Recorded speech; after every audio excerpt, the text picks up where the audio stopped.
چنانچہ توبہ کی چند شرائط ہیں۔ پہلی شرط یہ کہ انسان گناہوں پہ نادم ہو دل میں، چونکہ حدیث پاک میں فرمایا الندم توبۃ، دل میں گناہوں پہ نادم ہو جانا اسی کا نام توبہ ہے۔ اور دوسرا یہ کہ انسان اللہ کی رضا کے لیے گناہ چھوڑے۔ اگر گناہ چھوڑنے کی وجہ کوئی اور ہے تو پھر اس کو توبہ نہیں کہیں گے۔ مثلا ایک آدمی کہے کہ جی میں تو کسینوں میں نہیں جاؤں گا، جوا کھیلنے میں بڑا نقصان ہوتا ہے۔ اگر نقصان کے ڈر سے جوا کھیلنا چھوڑا تو اسے توبہ نہیں کہیں گے، توبہ کہیں گے اللہ کے ڈر سے گناہوں کو چھوڑے۔ ایک عورت کہے میں تو آج کے بعد غیر مرد سے بات نہیں کہوں گی، بہت ذلت ہوتی ہے۔ اگر ذلت کے ڈر سے گناہوں کو چھوڑا تو یہ توبہ نہیں۔ اگر کوئی کہے جی میں تو چوری نہیں کروں گا، پولیس بہت تنگ کرتی ہے، تو کوئی بھی وجہ اور ہوگی تو یہ توبہ نہیں کہلائے گی۔ توبہ کی ایک ہی وجہ ہونی چاہیے، اللہ کے ڈر سے، اللہ کی عظمت کو سامنے رکھتے ہوئے انسان گناہوں کو چھوڑے۔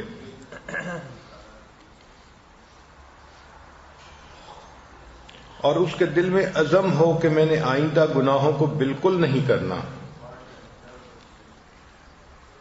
اگر وہ گناہ حقوق العباد سے متعلق ہیں تو ان کی معافی تلافی ہونی چاہیے، ان کو واپس کرنا پڑے گا، ادا کرنے پڑیں گے یا معافی مانگنی پڑے گی۔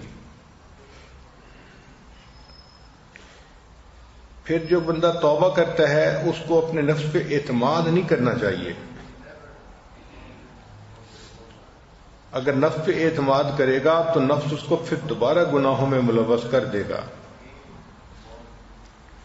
پھر ایک اہم بات کہ انسان برے دوستوں کو چھوڑ دے، یہ توبہ کرنے کے بعد سب سے اہم کام ہے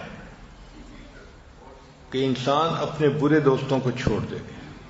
اگر دوست وہی رہیں گے تو اس کو دوبارہ وہ گناہ کی طرف کھینچ لیں گے۔ امام غزالی رحمۃ اللہ نے فرمایا یار بد مارے بد سے زیادہ برا۔ مارے بد فارسی میں کہتے ہیں زہریلے سانپ کو، کہ برا یار زہریلے سانپ سے بھی زیادہ برا۔ اور یہ بات سمجھ میں آتی ہے کہ سانپ ڈس لیتا ہے تو انسان کی جان چلی جاتی ہے، اور برا یار ڈس لیتا ہے تو انسان کا ایمان چلا جاتا ہے۔ تو یار بد مارے بد سے زیادہ برا۔ پھر وہ آگے لکھتے ہیں کہ یار بد شیطان سے بھی زیادہ برا۔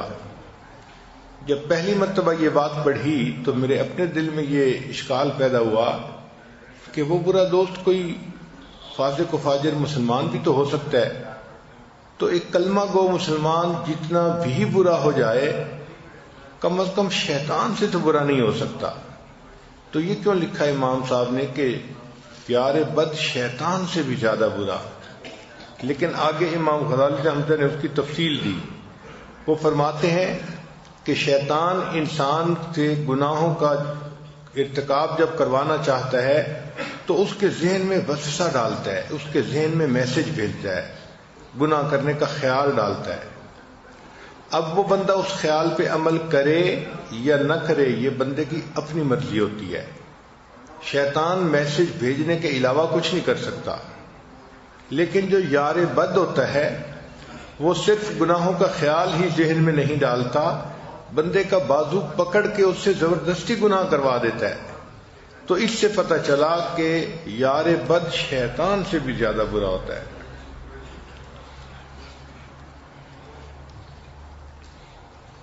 پھر حرام اور ممنوع اشیاء کو تلف کرنا، مثلا کہیں انوالومنٹ تھی اور فوٹو اپنی یادداشت کے لیے رکھے ہوئے تھے تو ایسے تمام فوٹوز کو تلف کر دینا یہ ضروری ہے۔